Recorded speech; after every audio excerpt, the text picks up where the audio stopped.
Сиздер Төлөгөн Касымбековдун Сынган кылычтар кыйраманынын кезектеги чыгарылышын тыңдай аласыздар. Кан Ордо 1-бөлүм 1865-жыл. Генерал Черняев боз чаптуу дөңдө жалгыз көздү дүрбү салып турду. Бет алдындагы түз талаа гана эмес, тээ алда кайда карарган чоочун ташкен дубалы, мунарыктын алдында жаткан дарактуу кыштактар, сай бойлорундагы күдүрөйгөн камыштар. Андан бери канаттуу чегирткелердей жайнап, акырын жылып келаткан көп аскер даана жатты. Кылка атчандар, арты көрүнбөй ийрилип, чубалган жөөлөр. Боз чаң ар жерден бирткелеп түтөп, кайра жерге сүйрөлүп, сойдаң сарала тулаң чөптөргө, жалгыз аяк көк жантактарга самсып төгүлөт. Алыстан ат кишенейт. Адамдын жаң жуңу кулакка илешет. Кокондуктар мынчалык камдуу келерин генерал күтпөгөн эле. Бирок жүрөгүнүн өртү өчелек курагы, ак саргыл жүзүнөн кандайдыр бир кооптонуу көрүнбөдү. Жеңишинин тагдырына санаркоо болбоду. Кайта эч капарсыз гана каралжың саргыч мурутунун алдынан текебер жымыйып тиктеп турду. Бул ири кылыччандарды биринчи жолу көрүп отурабы? Бат атар мылтык менен толук куралданган 1,5 миң солдаты, бул жер түгүл, Европага жүрүш кылууга жарай турган мыкты артиллериясы бар. Эмнеден кооп санамакчы? Кандайдыр бир коркунуч түзүүчү шарт азырынча бет алдында жок сыяктуу болчу. Ушул учурда кокондуктардын аскер башчысы да мерчемдүү өңүткө келген. Ак боз аргымактын тизгинин жыя тутуп, сары талаанын туш тарабына, бес чаптуу майда адырларга, өңүт тандап бөлүнүп кетип жатышкан кошун кыйырына назар таштады. Көздөрү канталап, иреңи кубарып, бырышы көбөйүп, уйкудан жүдөгөн. Анын үстүнө эки ийнинен жеңсиз карала кымкап ак боз аргымактын дөңкүйгөн соорусуна чубалып, карылык мүлжүй баштаган кичинекей абышканы көлбөп басып, дагы көрүмсүз кылып салган. Кошту жырткыч кылган тырмагы, кишини сүрдүү кылган мансабы. Бул көрүмсүз абышканы жандап турган нөкөрлөр, удайчылар көзүнүн агы менен чимирлешип, ал эч ким менен сүйлөшпөй, эч ким менен макулдашпай, туш тарабын колун серелеп карап, акырын ооз кыбыратуу менен керектүү буйруктарын оң канатка, сол канатка берип турду. 3 күндөн берки акмалашуу бүтүп, бирине биринин сыры такыр белгисиз эки жоо, үрөй учурган тым-тырс бойдон акырындап улам жакындашып жатты. Сыпайлар бет алдын, өңүтүн бат-бат өзгөртүп, туш келди бастырышып, бирде дыр коюп, ат ойнотуп, бирде элтейип токтой калышып жатты. Үстөмдүктү алыш үчүнбү, күнбатыш тараптан генерал Черняевдин айрым бөлүктөрү биринчи болуп кол салып, тынымсыз барабан дабырап, арт жагынан анда-санда дүңгүрөп замбирек атылып, жүрөк үшүткөн сүр менен кокон кошунунун сол канатын сүрө чыкты. Бир тегиз ак кийген солдаттар ок жете турган аралыктан анча өтүшпөй, леклектердей желе тартып, эки жакка жайылып, жабыла ок чыгарышып, көгөрүп каптап киришти. Аскер башы жаак териси тырышып, кан талаган жүдөө көздөрүн акырын ирмегилеп, камчылы колун чекесине алып ойго батып тиктеп калды. Нөкөрлөр нестейди? Ар бири ичинен кармашуунун жоопкерчилигинен өзүн какас ойлоп, бул кантер экен дешкендей, алдыртан аскер башыга көз салышып, унчукпай, кай биринин дени өлүп, кай бири табалап, тышынан жүргөнмүштөй бүрүшүп, оозун карап катып турушту. Аскер башы чарчаңкы улутунду. Чернай паша, кылычташууга жеткирбей, өзүнүн огу келгидей аралыктан бери өтпөй, кууп атып кырмакчыбы? Жакын турган Абдымомун бек эңилип, ошондойго таксыр, бул каапырдын ою, деди акырын. Аскер башы ойлонуп унчукпай калды. Канталаган жүдөө көздөрү чекчейип, тиги кымкуут түшүрүп өткүн сыяктуу улам кысып шатырап жакындап келаткан жакты диртилдеп чаргып, тынчы кете баштады. Ал акырын ооз кыбыратып буйрук айтты. Толгомо! Анын ою душмандын замбиректеринен бөлүп, алаксытып, желиктирип ортону көздөй көп такаат кылбай кое берип, анан эки капталынан шап оруп, окко карабай жабыла ат коюп кирип, бирме-бир салгылашууга тартуу. Ага жеткенде генерал Черняев темир курчоодо калмакчы. Жеткирейби ошого? Муну генерал баамдап кое тургандай, же бирөө жеткирип сала тургандай, жүрөгү чоочулап, ичи бир кымылдап, бир сыйрылып, башына кан дүргүп, жаны түтөп, барган сайын чыдамы бүтүп баратты. Ал сол канат жака бастырды. Генерал Черняев дүрбүнү көзүнөн алды. Бир пас жөн тиктеп, жерди көзү менен чендеп алды да, буйгада бугуп турушкан атчан казак жүздөрүн эки канаттан тең ок менен алга жыла берүүгө буйрук кылды. Анын ою байкоо. Эгер көптүккө салып жапырып киришсе, аткылоо менен дароо артка чегинип, аларды замбиректердин огуна капталтуу, кайра чабуулга өтүү. Адай алышпаса, кууп атып, улам жаңы өңүттөрдү колго ала берүү. Генерал чоң дүрбүнү кайра көзүнө алды. Кызыл кийинген сарбаздар далдакташып шашып жүрүшкөн болуу керек. Кытайча деп аталган кичинекей же замбиректерин дөңдөргө орнотуп жатышат. Алардан бери ар жерде үйрүлүп токтой калып турган сыпайлардын үстү жагында милдеттүү мылтыктарынан улам түтүндү бурк эттире, мергендери бат-бат ок чыгарууда. Кай жакты мелжеп жатышты экен? Генерал байкай албады. Өзүнүн алдыдагы аткычтар ротасынын жетеленген катары сыдырып тиктеди. Жыгылганы же катардан аксап калып калганы көзүнө чалынган жок. Андан соң чоң дүрбү кокон кошунун так ортосун генералдын алдына тартты. Боз чаптуу дөң, бир топ атчан, акырын сол канат жака бастырып баратышат. Генерал алдыңкы ак боз атчанды көп имерип тиктеди. Алым кол. Даңазалуу аскер башчысы, ошол өзү, деди ак саргыч жүзү көгүл туртунук көзү жайнап. Өзү келген экен алдыңкы өңүткө. Ак боз аргымакчан аскер башы өз тегерегиндеги тандалган сыпайларды октон четтеп аздап кетенчиктей берүүгө буйрук кылды да, өзү бир топ удайчы менен генерал Черняевдин алдыңкы күчтөрүнүн жолунда калды. Эми ок чырылдап келип, жакын түшө баштады. Акырын селтилдеп кошкуруп, кулактарын тикчейтип, теги улам жакындап келаткан чоочун каңыртты тиктеп, ооздугун шылдырт чайнап, ак боз аргымак тыбырады. Эмне үчүн? Аскер башы кылычын булгалап, тезгинди жыя тутуп, теминип, ак боз аргымакты аан сайын элиртип, кыйкырып ураан таштап, карашалай берди. Ал душманынын көңүлүн өзүнө тартты. Кармашууга чындап киргендей түр көрсөтүп, кытайчаларынан тындырбай ок чыгарта баштады. Бирок ал кытайчаларын бирдемеге жарайт деп үмүт кылган жок. Кытайчалар орус замбиректерине караганда көсөө эле. Антсе да сарбаздар кутургандай дүңкүлдөтүштү. Мелжеген жерге жетпей октору ара жолдо чаңга аралаша тоголонуп калып жатты. Аскер башы дагы эле ат ойнотуп дөңдү.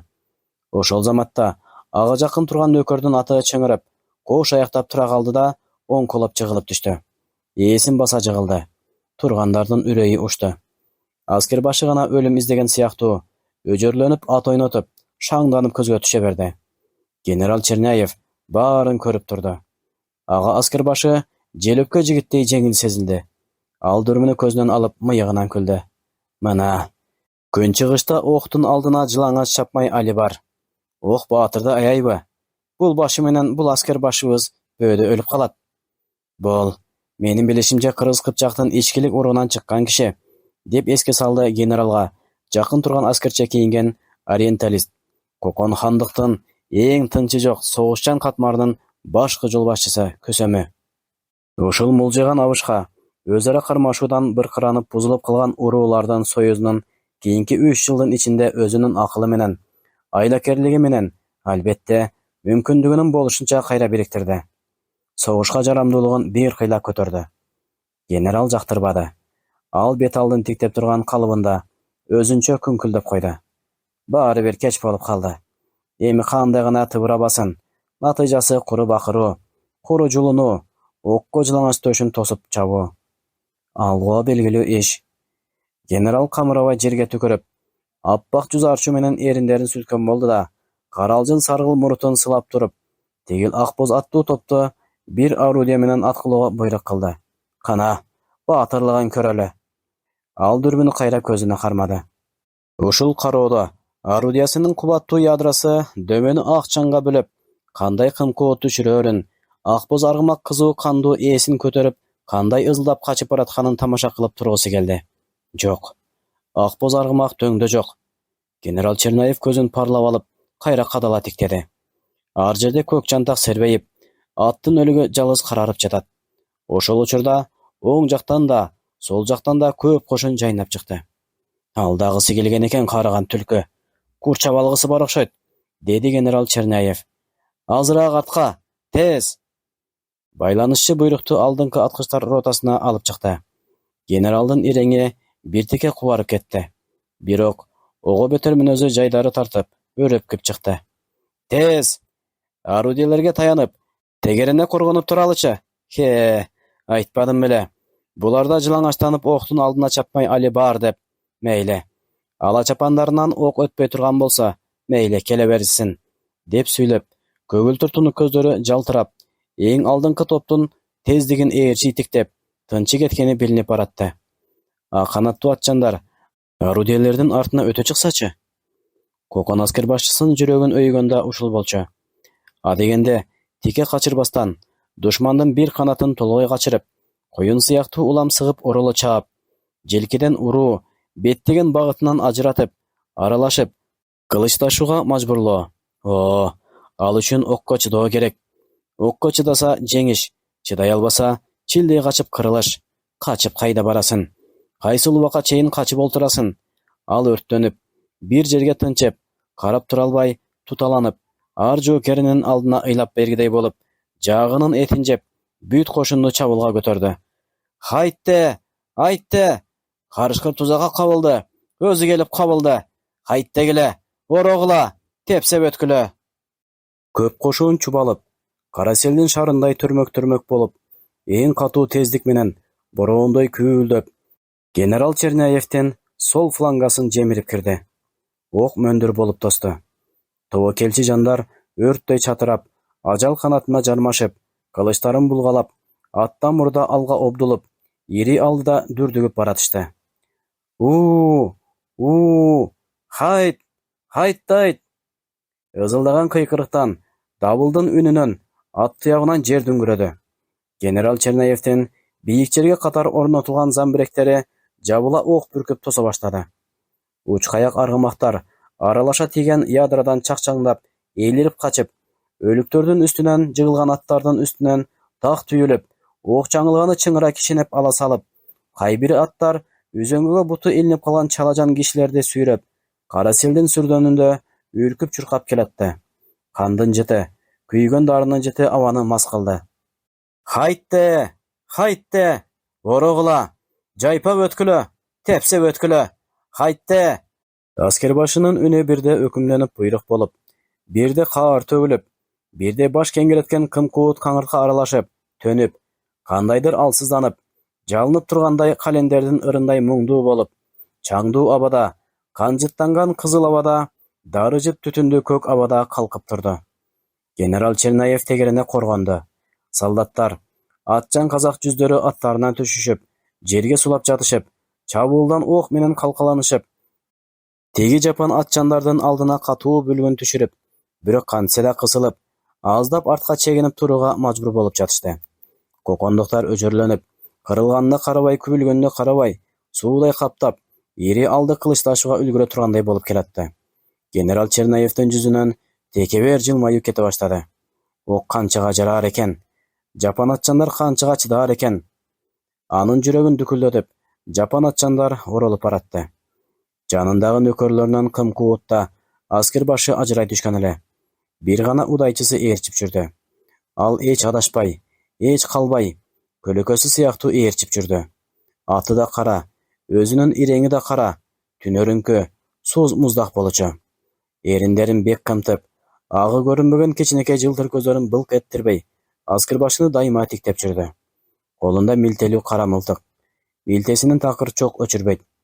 Аскер башы жер түтөгөн чуунун ичинде булуттай ак боз аргымакты кылактатып, кылычын булгалап, кар көчкүдөй дүңгүрөп, агып өтүп жаткан кошунду карап, «Хайтте!» деп кыйкырып ураан таштап токтоло калды. Удайчы эки жакты бат-бат каранды. Анын агы көрүнбөгөн жылтыр көздөрү диртилдеп, аскер башчысынын далысынан өтө баштады. Бул эмнеси? Ал атынан леп ыргып түшө калды. Ага эч ким серп салбады. Жан кулактын учунда бараткан ызы чууда эч ким байкабады. Кара атынын далдаасына өзүнүн кара денесин жашыра, атынын кара жалынан мылтыктын учун ашыра сунду. Шашты. Жүрөгү лакылдап, аскер башынын далысын кароолго токтото албай, өзүнөн өзү чоочуп, селтеп мылтыкты кайра тартты. Акактап оозун ачкан бойдон дагы эки жакты бат-бат каранды. Дароо эңиле, кара жалдан мылтыкты дагы ашырышка батынды. Көз ирмемди мылтыгыны тап этти. Аскер башы селттенедей болуп түзөлө түштү да, акырын ийилип, ээрдин кашына өбөктөп туруп калды. Удайчынын кичинекей жылтыр көздөрүнүн агы эми көрүнүп, колдору титиреп, бели бүкчүйүп, аттын тизгинден тарта акырын артка кетенчиктеп жөнөдү. Аскер башы ат үстүндө термеле, эсин жийди белем, араң кылчайып артын карады. Ууртуна канчыга түшкөн эле, ал киркиреп алсыз үн салып, удайчыны атынан чакырды, аны жардамга чакырды. Удайчы үн бере албады. Калтырап, мууну шалдырап, атына эмгектеп араң минди да, кулагын жапырып, атын бат-бат желдирип, качкан уурунун көлөкөсүндөй кубаңдап, карандап жөнөп берди. Көңүлү азды. Жарадар болгонун билди. Көкүрөңүнүн терегинде кандайдыр бир өжөр күч аны бек кармап, жымыратып келаткан уйкудай шалдыртоодон түртүп, ойготуп жатты. Чымыркантты. Акбоз аргымактын күмүштөй жалтыраган ак жалына колу карышты. Кылычы түшүп кетти. Ал термелип ага эңкеймекчи болду. Дарманы куруп, ошондон нары ээрден ой баштады. Акбоз ээсинен тизгини бошобой калып, бир тегерене окуранып токтой калды. Ээси үзөңгүгө тырмышты. Жандалбастап, чымырканып, калтылдап турууга аракет кылды. Жекесинен кара тер кетти. Ууртунан жылжып аккан кан көкүрөгүнө кууланып, канга чакап, колу үзөңгүдөн үзүлүп, жер кучактап жыгылды. Аргымак селт эте түштү да, канжыты үркүттүбү, кошкуруп, тизгинине чалынган мойдон кергиштеп басты. Ой тагдырдын оюну. Ал алымкул аталык эмес беле? Бүтүндөй бир уюктуу журттун туткасымын дечү эмес беле? Акылдуу тандап бурадар күтпөдү беле? Белдүү тандап сүйөк күтпөдү беле? Кайда алар? Кайда кетти баарысы? Кан жөткүрүп жыгылганда, колтугунан жөлөргө бир жан болбоду жанында. Жер таянып, ал акыркы жолу башын көтөрдү. Канаты сынып, бийиктен түшкөн бүркүт сыяктуу, алысты жарыкты армандуу тиктеди. Көзүнө бүт жер бети өрт каптап келаткандай кыпкызыл болуп көрүндү. Эрбейген чөптөр да, таштар да, өзүнүн кара түктүү, сөөктүү колдору да кыпкызыл болуп өрттөндү. Окко чаап баратышкан атчандар кыпкызыл оттун ичинде кутулуп чыгаар жолу жок чыңырып тойлап, эч аргасыз жалбырттап күйүп жүрүшкөндөй көрүндү. Анын көзүн кан чырмап баратты. Нөкөрлөр кыйла артта ат жалына өбөктөшүп, жолбун октон корунушуп, ийрилишип турушкан эле. Үстүндө ээси жок, тизгинине чалынып улам мүдүрлөп коюп келаткан акбоз аргымакты көрүп, четте турганынын үрөйү учуп кетти. Өй! Баары көрүштү. Жабыла чаап акбозду кармашты. Ошол замат аларды түкшүмөл ойлор бийлеп, бирин-бири алдыртан тиктешип, бири-биринен коркушуп, шектенишип, томсоруп кумсарып туруп калышты. Аталык кайда? Эмне адисе болду? Жабыла тиги акбоз келген жакты көздөй чабышты. Алымкул сербеген эки жан таяктын ортосунда жүз төмөн түшкөн бойдон жаткан экен. Каракан көбөктөнүп, алдынан жайылып агып, боз топуракка сиңип калыптыр. Чалкасынан оодарышты. Үстүнө өңүлүп турган эки күйөрман кишиси Абдымомун бек өксүп жиберди. Чуу көтөрүп кайра токтошту. Эмне кыларды билишпей, баары шалкайып туруп калышты. Кай бирөөлөрдүн көзүнөн сызылып жаш чыкты, кай бирөөлөр шыпшынды. Кай бирөөлөрдүн бул топтон канткенде суурулуп чыгып кетиштин кабына түшкөн эриндери ортозаар кымтылып, көздөрү ойноду. Киши колду болуптур. Киши колду болуптур. Ок артынан тийип турго. Ок кайдан чыкты? Кимден чыкты? Абдымомун бек буркурап жер муштады. О, бир көзүң жоо болуп, кандай күн болуп кетти бул? Удайчылар кайда жүрүшкөн? Көзүң кашайгырдыкы, кармагыла бирин койбой. Жалгыз элеңи суук удайчы жок болуп чыкты. Ушул учурда ал Ташкендин жолунда чаң түтөтүп уруп бараткан эле. Аскер башынын киши колду болуп калганы кошунга жел менен кошо тарады. Чабуулга күйлөнүп баратышкан жүздөр элтейип, тизгин тартып токтой башташты.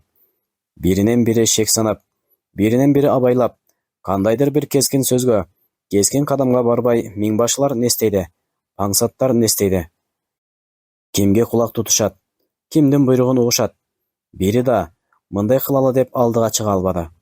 Жер жайнаган көк кошун ушундай кысталыш учурда башсыз калды. Кошундун алды генерал Черняевдин артына орола баштаган болчу. Ушул учурда күтпөгөн жерден арты суюла түштү. Көз ачырбай каптап келатышкан сансыз атчандар жел башка жака айдап жөнөгөн жөө томондай түрүлүп, салгылашка кирбей, кыя салып, четтеп кете башташты. Алды көмөксүз, демсиз калды.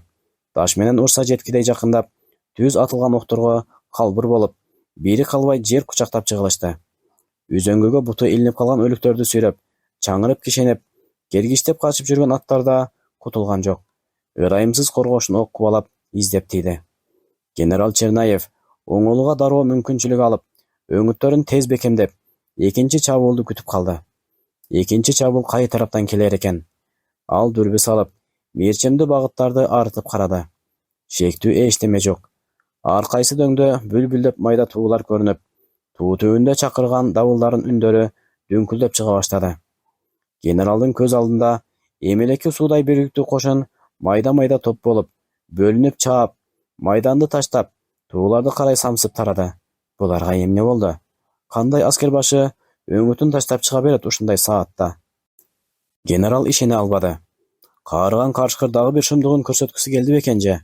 Буларга эмне болду? Деди генерал Черняев кайрадан кайра дүрбү салып.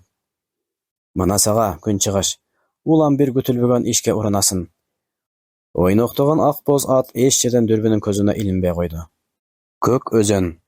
Жээктери бирине бири улашкан жал камыш, майда бадал, дүркүн чөптөр, жапайы беделер, мала кызыл гүл ачып, ар жеринде ак какым үлпүлдөп, жыттуу эрмендин баштары сары тартып кылкылдап турат. Көктүн жыты аңкайт. Чоң ак, сары көпөлөктөр бейкут учушуп, кайра жер тандап конушуп, күнөстөшүп, бирдемеден үрккөндөй кайра серпиле көтөрүлүп, серүүн абада кылактап жүрүшөт. Ойноп жүрүшкөн чымчыктардын тилинен башка эчтеме магдыроосун ойготпой, аба тып-тынч.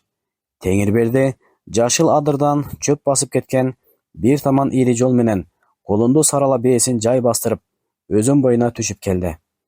Көк өзөн боюнда адам байырлаган жалгыздарак ушул чоң төп шаатыт. Жерге сойлоп, чөгүп жаткан кызыл нардын мойнундай ири нодаларынын шагы калың, түбү жайлуу, көлөкөлүү.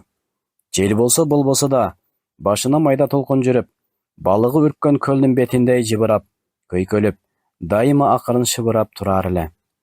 Теңирберди бээсинин белин бошотуп, ооздугун чыгарып, жапайы бедеге кое берди да, канжыгасына байлана келген кичинекей кол чаначтагы кымызды чечип алып, эч шашылбай басып, шаатыттын түбүнө кирди. Аны бутакка илди. Эки сары барпы чымчык шаатыттын шактарынын арасынан кубалашып чыгып, оболоп көтөрүлүшүп, алтын түстүү кызгылт сары канаттарын күн нуруна жалтылдата кайта шаатытка имерилип, кужурап сайрашып, калкылдап жүрүшкөн.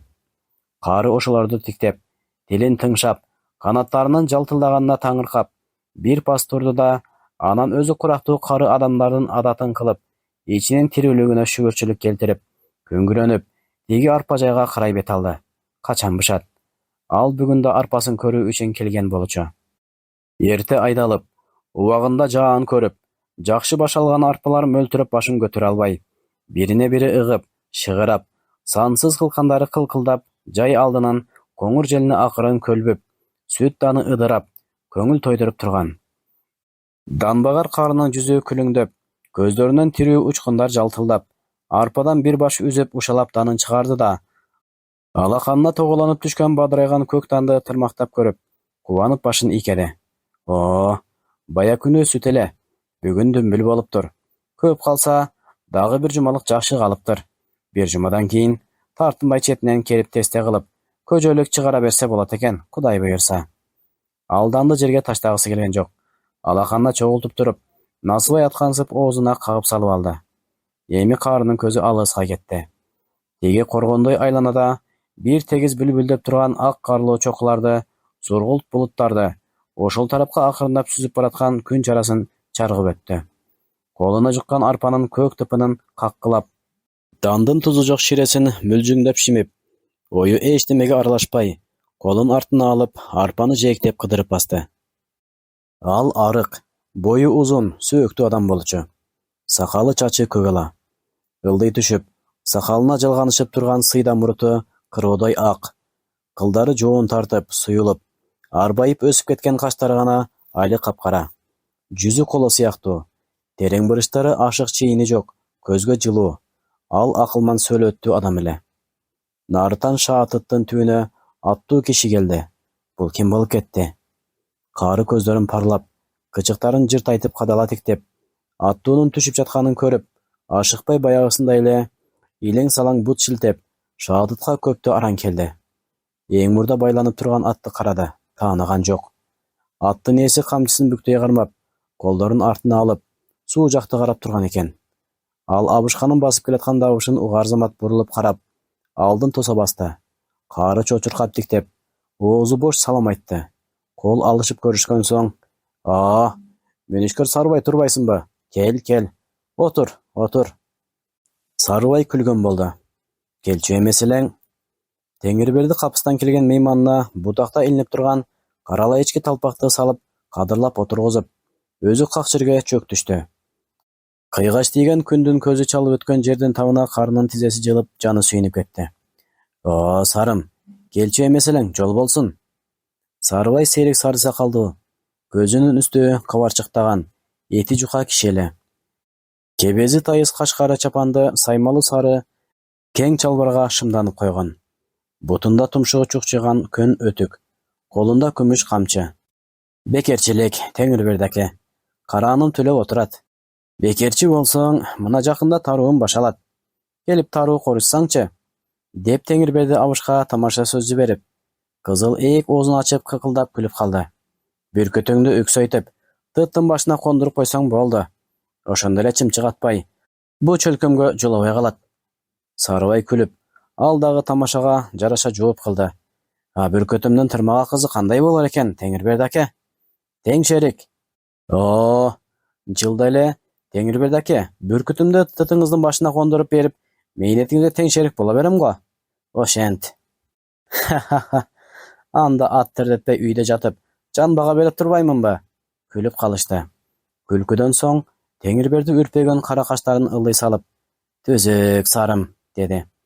Оңой бекен жан бакмак. Арпа эми дүмбүл болду.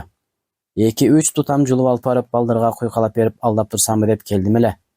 Күндө көрүп турбасаң да болбойт. Мал кыйратып кетеби деп чоочуйсуң. Теги кара адырдан нары айыл, өзүң билген таштуу башат конушта. Минтпесе да болор эмес. Балдарга бир тике азык болуп калсын деп. Эми, Теңирберди аке, тирилик да. Дан багуу жанга тынч чарбай экен, секиндеп бүтүрө берсе.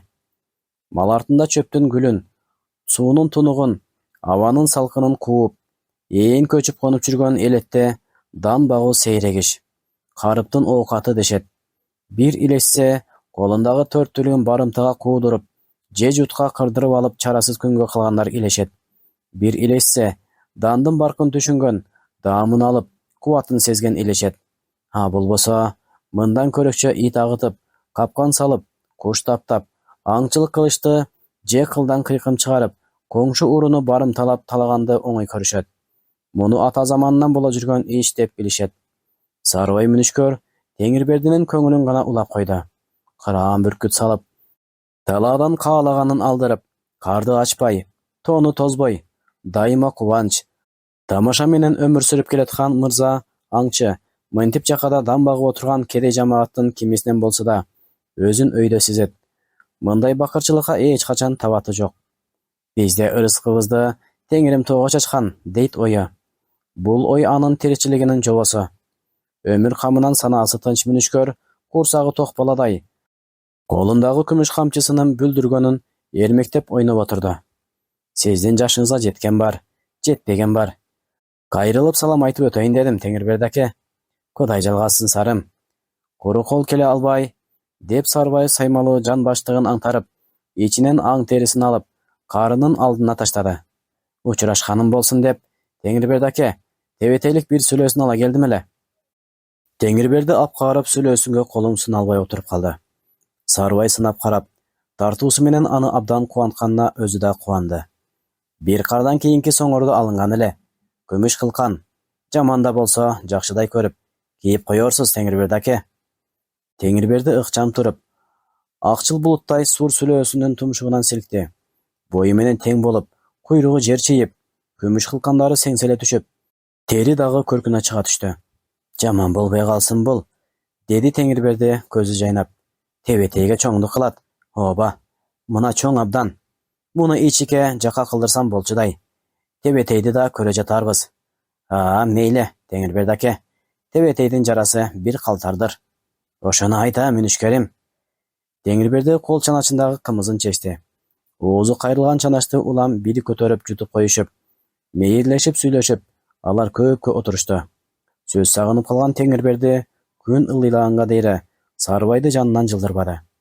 Күн жуп батарда Сарыбай: мен кайтайын, Теңирберди аке, деп ордунан турду. Жүз көрүштүк. Тирүүлүктө бул да болсо канемет. Теңирберди кайсаланып калды. Оппо, Сарым, кайтасың беме? Ушул көк чалап менен кете турган болдуң, Үйдө кырда. Рахмат. Жебей ичпей жүргөн жер беле. Аманчылык болсо, али көп катташабыз, Теңирберди аке. Теңирберди тиши жок ээгин кызартып, ууртун жыйышка чамасы келбей күлө багып: Мейли эми, Сарым, деп мейманын колтуктап атказды. Бир кызыл көздүү абабыз бары окшоду эле, деп эстеп келгениңе рахмат үкөм. Теңир жалгасын. Сен мени сыйласаң, сени Кудайым сыйласын. Тизгинден кармап кое бербей: куру кол кайттың, эгин быш элек. Эми алдыңда атың бар. Мына бу турган базыралар бышкан ченде бир кайрал. Арпадан ат жеми. Кышка бозолук таруу алып кетерсиң, кайыр, Сарым, деди. Эсен бололучу, деди Сарыбай жөнөй бере. Кайыр, Теңирберди аке. Артынан Теңирберди үнүн бийик чыгарып, угузуп, берер кейитен кулактар кылып калды. Ошен, Сарым, бир кайрылып кет. Эсиңден чыгарба, Сарым. Теңирберди кайра келип, тыпта чубалып илинип турган булуттай көгүлтүр сур сүлөөсүндү кармалап көрө баштады. Тартуунун кайрымчысы кийит. Кийит тартуудан кем баа болуп калбашы керек. Тартуу алып келүү, ага ылайык кийит кайтаруу элетте сыйлашуунун белгиси. Бирок тартуу зарылын тилеп, бирдемеге колко салып келет.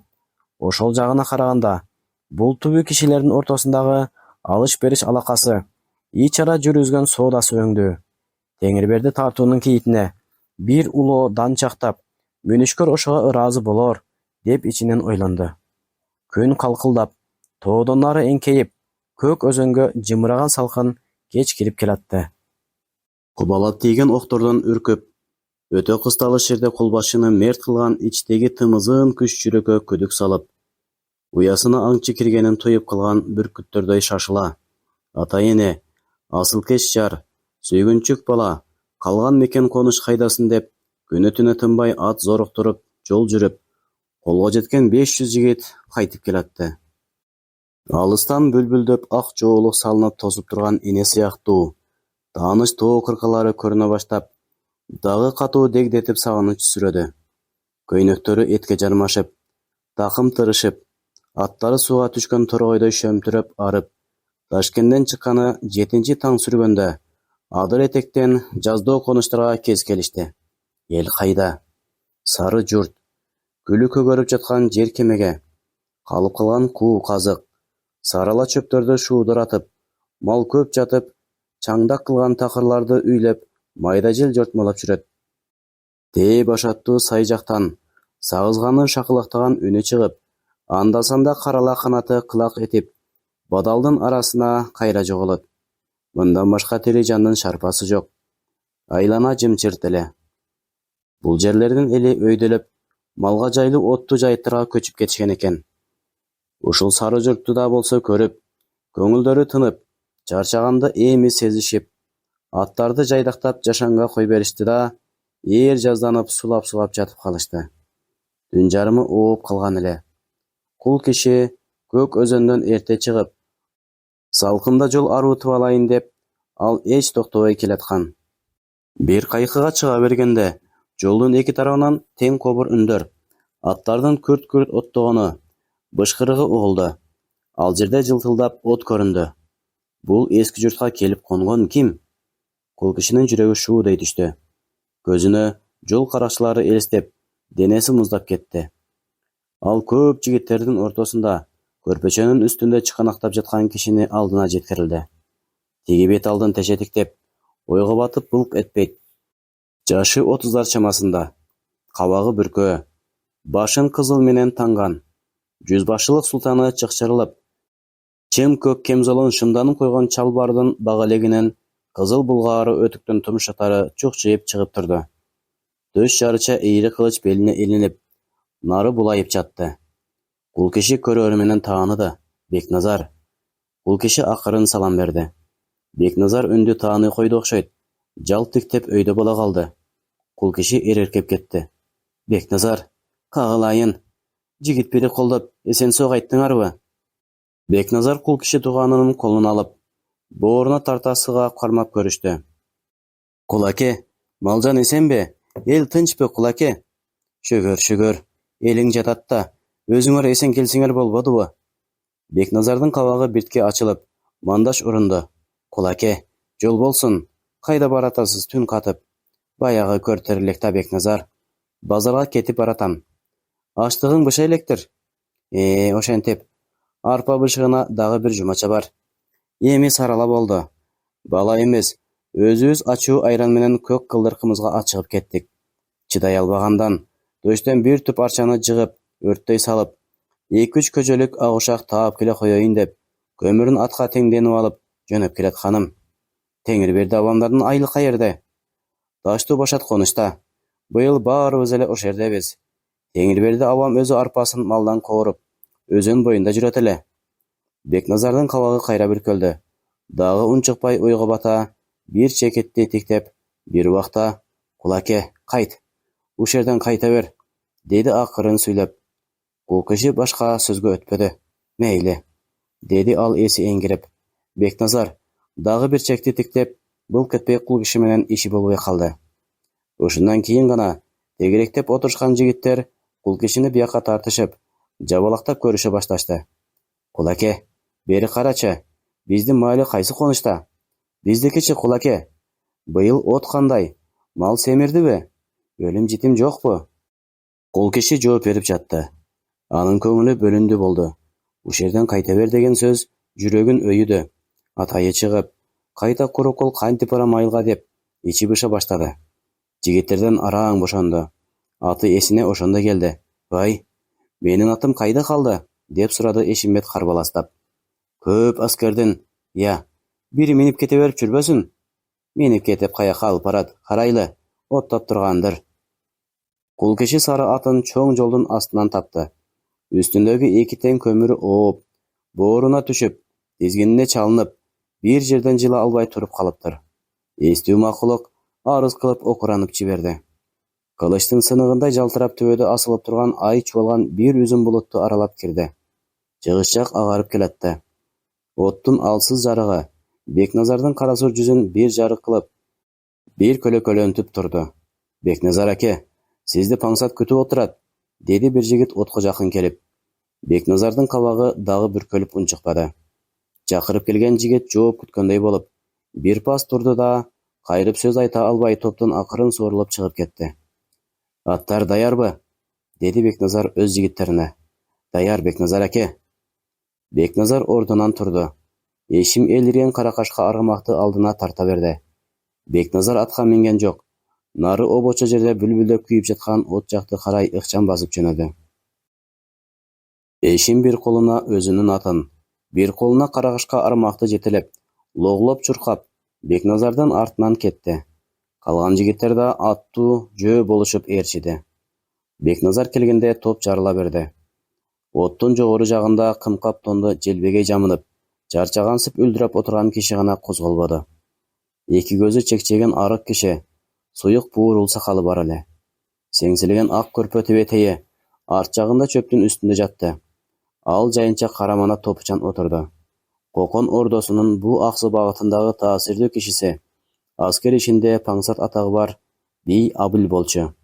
Тегерегиндеги мыктылар демдерин иштерине алып тым турушту. "Ассаламу алейкум." Бекназардын келип калганын эми билгенсип, сүйүнүп кеткенсип, Абил бей алик алды. "Бияка, кел баатыр", деп тизе какты. "Чакыртыпсыз, паңсат аке." Абил бей Бекназарды бир мерип тиктеп, "Жай гана, баатыр", деп аяр үн салды. "Ортого түшчү кеп бар. Мындай кыйын кезде кеңеш жакшы, кеңеш эле. Бекназар оттун төмөн жагына сыңар тизилеп отура калды. Кулак сизде. Не кылган менен Абилбей алда нерседен кооптудай, ичи түтпөй турган өңдүү. Ал Бекназарды дагы бир кадалып тиктеп: Бозулар үйдөн эң биринчи ырк кетет. Атасынан адилдик кетет, баласынан намыс кетет. Катыны айыңчы, келини ууру болот. Бирин-бири сыйлашуудан калат. Биригип үй тутунуу милдетин унутушат. Баатыр, мына ушуну ойлонушубуз зарыл. Карачал Баатыр сөзгө кулак түрбөдү. Өмүрү ат жалында өткөн, эр көкүрөп, түркөй, сөздүн баасына, сөздүн салмагына баамы жок. Шилтеген жагын жарып түшүп кызматын кылган Абилбейдин колундагы бир кара күч эле. Ал отко колун калап, тынч отура берди. Мына, аталыктын өзү өттү. Эми көрүп алабыз. Ортодо дагы ит тартыш чыгат. Дагы Кудай уруп чабыш башталат. Дегентип бир жактан орус сыгып келатат. Башсыз, көзсүз, терс карашып жатканыбызда бир күнү же хандан келип, же орустан келип, кына-байран түшүрүп чаап кетсе, анда эмне болобуз? Абилбей тарамыштуу арык колу менен сакалынын учун кармалап, ичинен тооба келтиргенсип койду. Эт тартышы бүтчү беле ордоңуздан, деди Бекназар. Элдин башына гана туулган шор болду го ордоңуз. Абилбей жылмайган болду. Ордо баарыбызга тең, Баатыр. Бекназар унчуккан жок. Абилбей анын жүзүн, атүгүл оозунан чыккан демине чейин байкап, маани берип, ушул сүйлөшүүдөн жакшылыкты да, жамандыкты да күтүп отурду. Бекназар жүзбашы дайыма бирге болуп, ысыкты суукту бирге көрүп, жигиттердин көбүнө алынып кетип, кийинки күндөрдө паңсатка анча ийилбей тоң моюн болот бараткан эле. Эмне?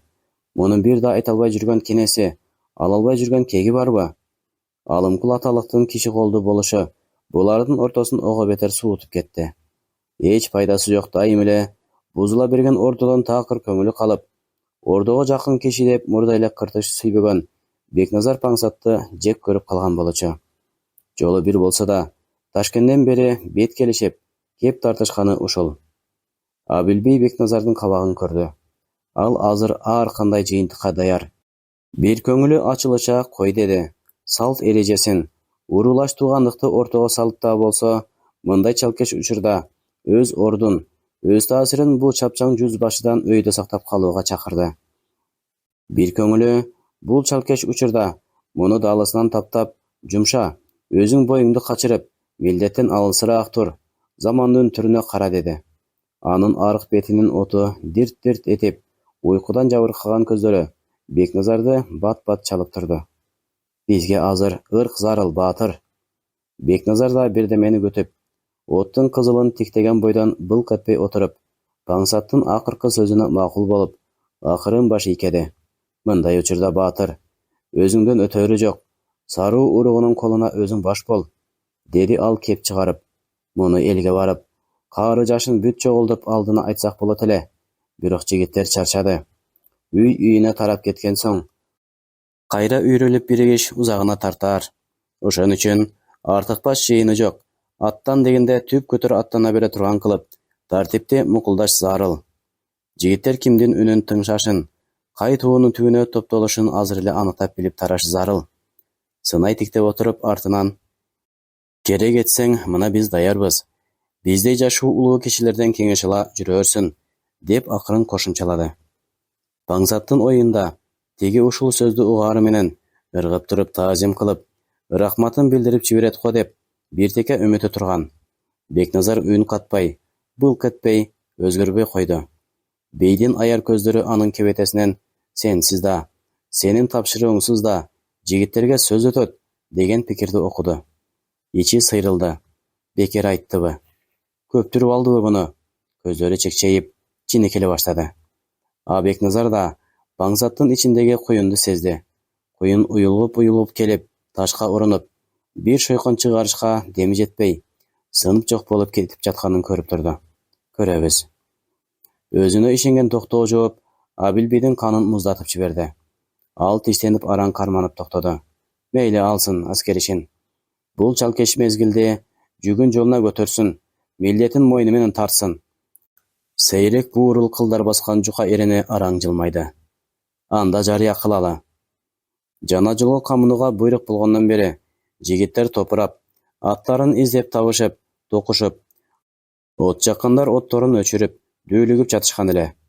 Айтаар жаңылыгын угууга, жүзбашчылардын артынан элүүбашчылардын, онбашчылардын артынан дүрбөп, Паңсаттын отун тегеренишип, тирелип ооз карап калышты.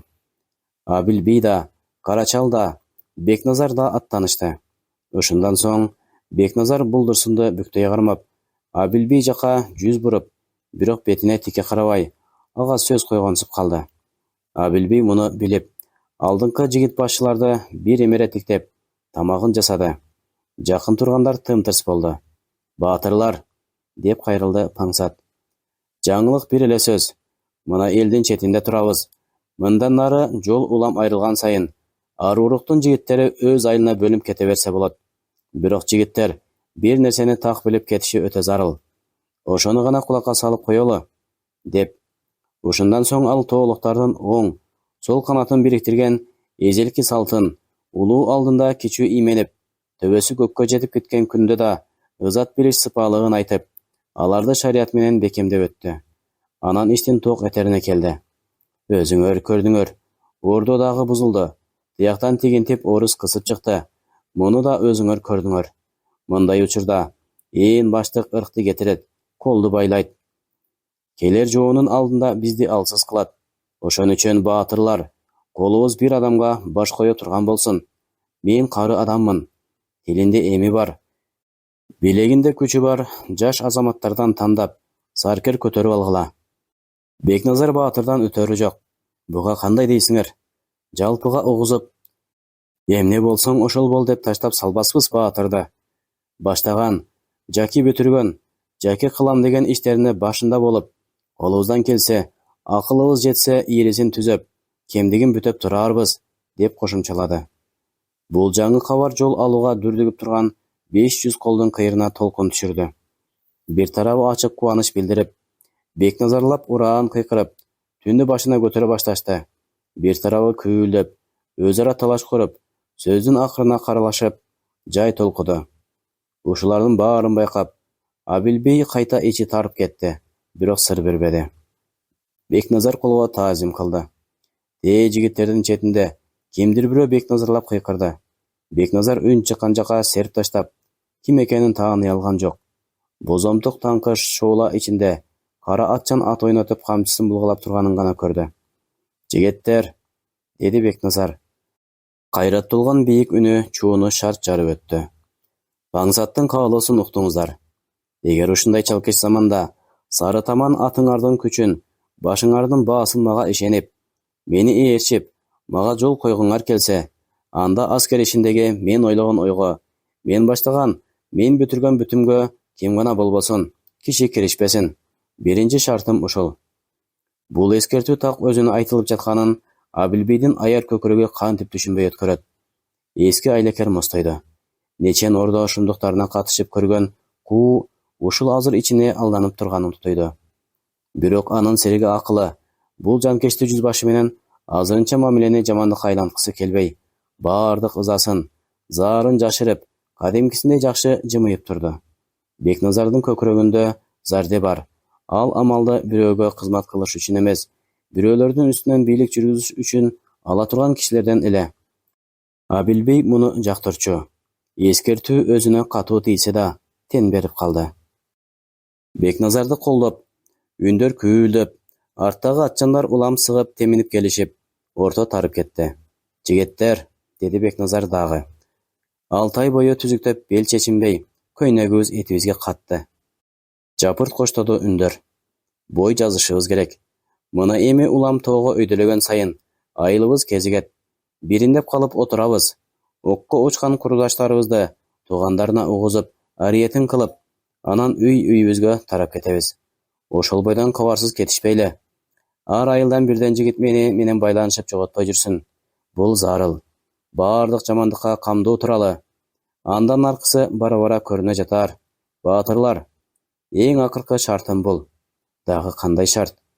Күйүлдөгөн үндөр тым боло түштү. Менин сөзүм эки кылынбасын. Сөзүмдү эч ким жыра тартпасын. Алдыма жулкунуп эч ким ат бастырбасын. Көпчүлүк дагы дуулдап коштоду. Бекназар Карагашка аргымакты акырын теминди.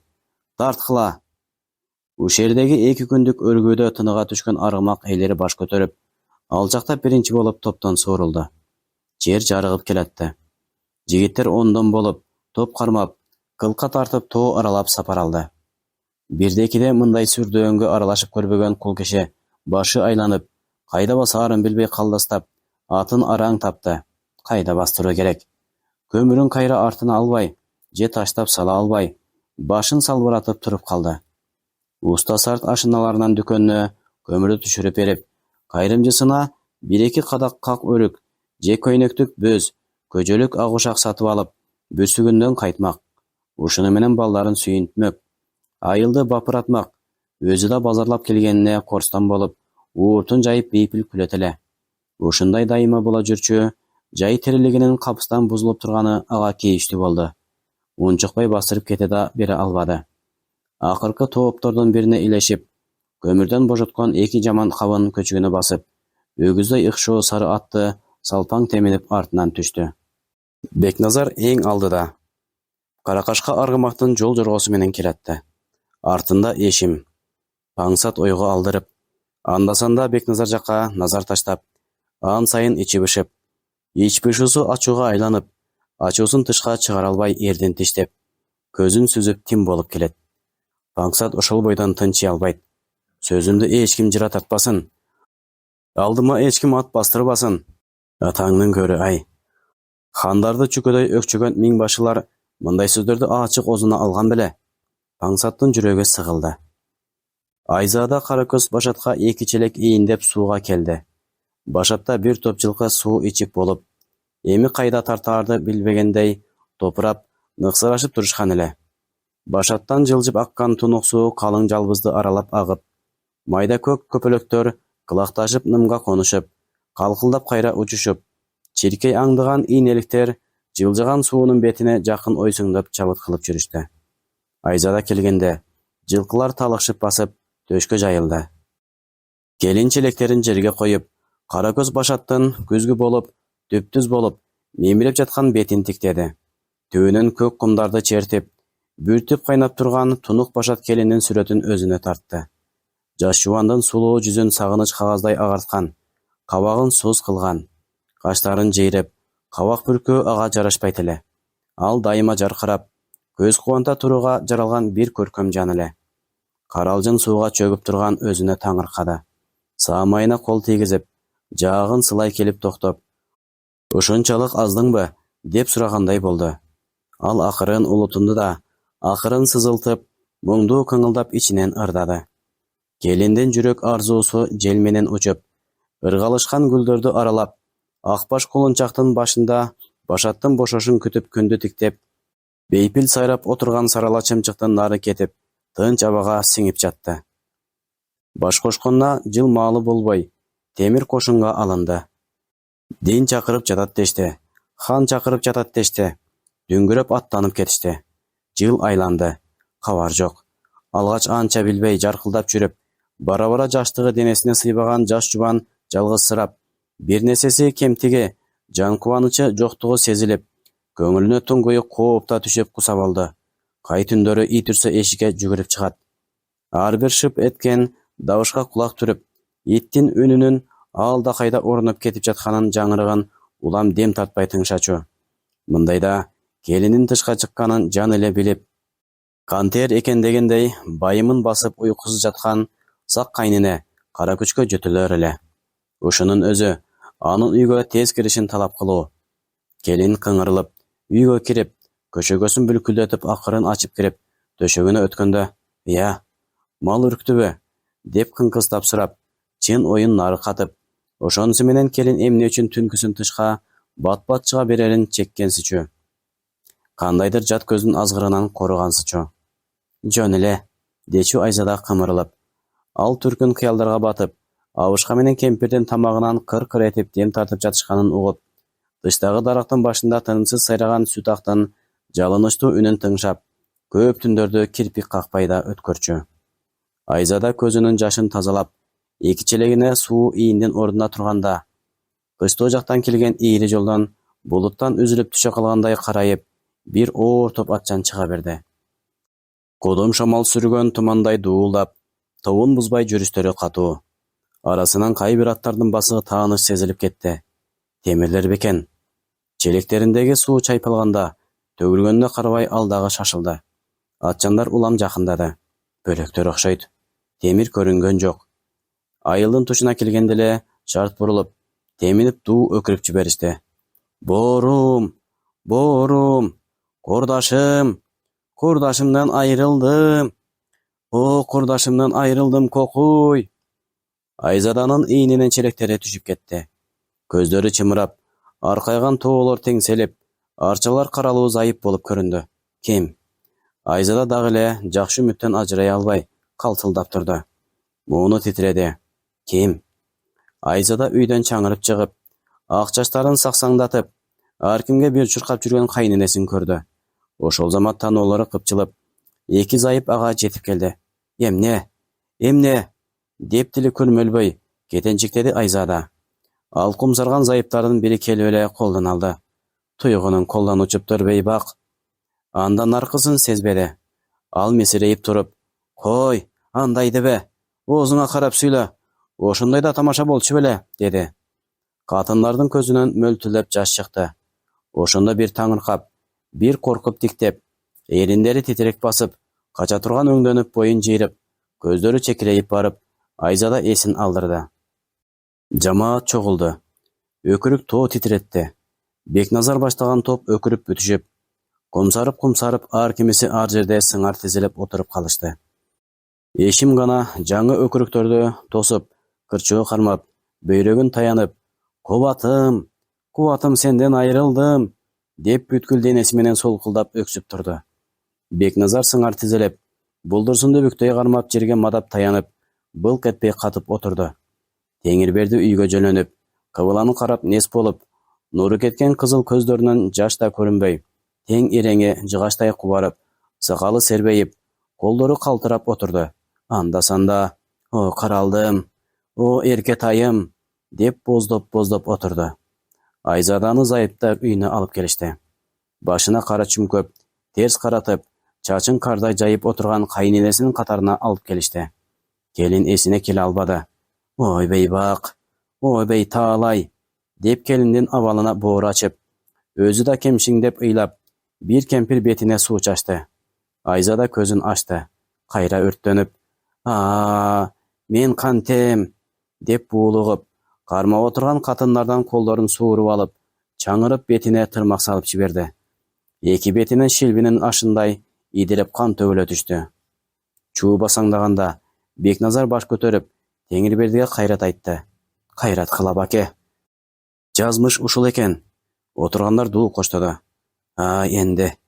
Жазмыш ушул болгон соң, жазмыштан кутулган барбы? Энди Теңирберди аке, күйөткө алдырбай. Белдибек бууганыңыз жакшы. Баятан бек отурган Теңирберди эркип жашып кетти. О тагдырым, бышкан алма болуп, араң отурган чагымда, тагдырым, сага не жазыгым бар эле. Кайран темир, ыйлап, боздоп тапсак кана. Дагы эле шүгүрчүлүк кылыңыз, Теңирберди аке. Тагдырга, темириңиз сынса болотуңуз аман, уучуңуз кур эмес, Теңирберди аке. 8 жашар болот кырчоо кармап өңгүрөп өкүрүп турду. Темирден айрылдык. Бир күнү баарыбыз ошобуз. Бирибиз аттан, бирибиз таштан, бирибиз октон учуп. Бир күнү баарыбыз жазмышыбызды көрөрбүз. Дүйнөгө устун болгон ким? Кол жеткис бийик даракта бир күнү кубурап жыгылат. Оболоп учкан ак канат куш да бир күнү топ деп жерге түшүп калат. Тагдырдын жазмышы ушул экен го, деди Бекназар. Баары жер тиктеп аза кылып, муңайып отурган элге томсоруп тиктеп кеп жөнөттү. Темир оккон учкан күнү Ташкенттин алдында элек. Ошол күнү колбашчы киши колду болду. Колбашчы киши колду болгон соң, ырк бузулуп, ар урук биринин сөзүн бири укпай, жаат чыгып чабышып, кошун бытырап тарады. Биз да карап тура алган жокпуз. Эмне болот, эмне жок деп, эл жактан көңүл тынчыбай, набут болгон жигиттерибизди жерге жашыра салып келе бердик. Бекназар улутунуп алды. Биз илгертен кылычка өбөктөп уктап, кылыч менен ойгонуп келаткан элбиз. Кылычсыз бизге күн жок. Мындан нары да кереги тийип калар. Кереги тийбесе, баатырдан калган эстелик болуп, Кареңиздин башында илинип турар. Эшимлеп тура калып, оң ыптасында байлана келген темирдин кылычын чечип, кош колдоп, Теңирбердинин алдына алып барып, тизе бүгүп сунду. Эл жым боло түштү. Теңирберди кынына кан каткан кылычты мөгдөп тиктеп калтырлап кетти. О, колончагым, о, чырагым. Жо, чапкыр. Капыстан кармаганда кайда алып барат? Кимдин алдына чөк түшүрөт? Ордо кайда? Бийлик кайда? Мынтип замандын көчү эки жолдун айрылышында кылтылдап турган кезде кимге ким өкүм чыгара алмакчы? Караламан жигиттердин бири болсо экен, ал Бекназарда. Токтоо керек, күтүү керек. Заман көчү, куруп кеткир кайда ойт. Бекназар жанкештинин ташы козголуп калгансыды. Же өйдө тоголонор, же аңгектеп сай ылдый кетер. Я, андай убакыт утулуп калар бекен. Кийин кеч болуп калар бекен. Мына ушинтип дудала болуп жаткан чагында Абилбейге ордодон киши келип калды. Жыйын жайлоодо болду. Ушуну менен кезектеги бөлүбүз соңуна келип жетти. Уктурууну даярдаган Абдурахман Абдивалиев. Саламатта калыңыздар.